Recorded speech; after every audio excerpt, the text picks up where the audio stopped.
Trump falsely says Times made-up source in report on Korea summit meeting.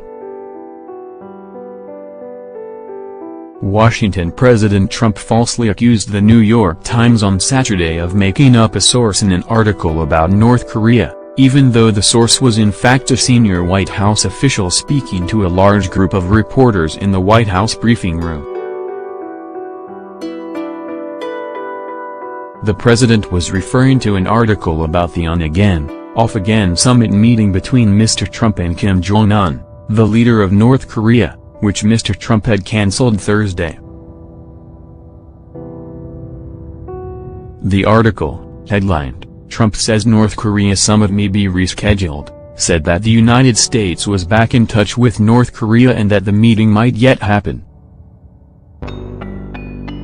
Mr. Trump posted on Twitter to denounce part of the article, which reported in the 10th paragraph that a senior White House official told reporters that even if the meeting were reinstated, holding it on June 12 would be impossible, given the lack of time and the amount of planning needed. In a tweet, the president took issue with that sentence, saying, "Wrong again. Use real people, not phony sources."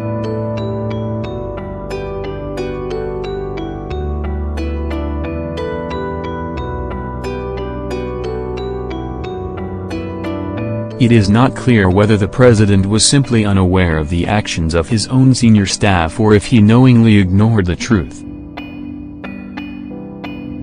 The source of that sentence was a White House official who held a briefing on Thursday afternoon in the White House briefing room that was attended by about 50 reporters, with about 200 or so more on a conference call.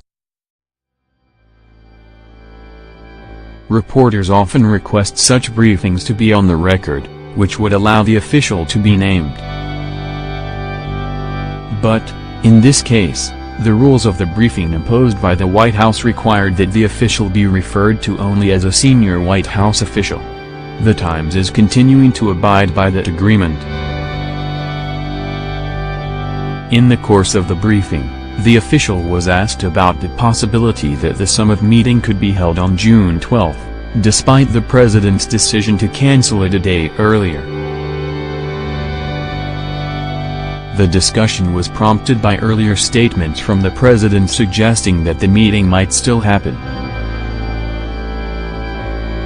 The official noted that there's really not a lot of time. We've lost quite a bit of time that we would need to prepare for the summit meeting. June 12 is in 10 minutes, the official said.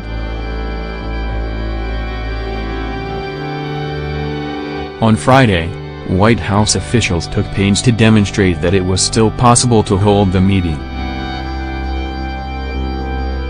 Mr. Trump himself said Friday morning that he was hopeful again that there might still be a meeting on June 12 with the North Koreans.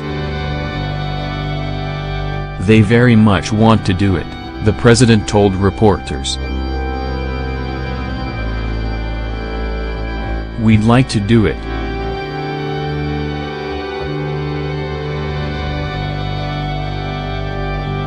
We'll see what happens."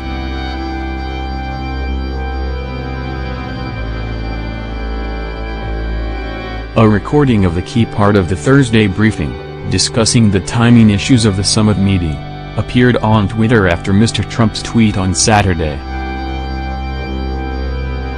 At the end of the briefing, reporters asked the official to put comments on the record, but the official said that both Mr. Trump and Secretary of State Mike Pompeo had spoken publicly, and that their comments could stand by themselves.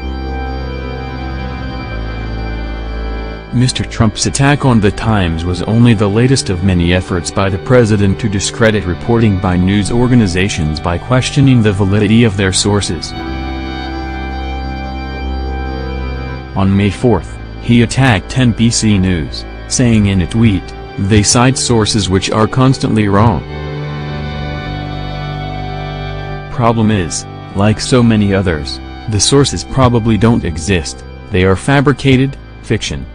On April 21, he attacked the Times for an article on Michael D.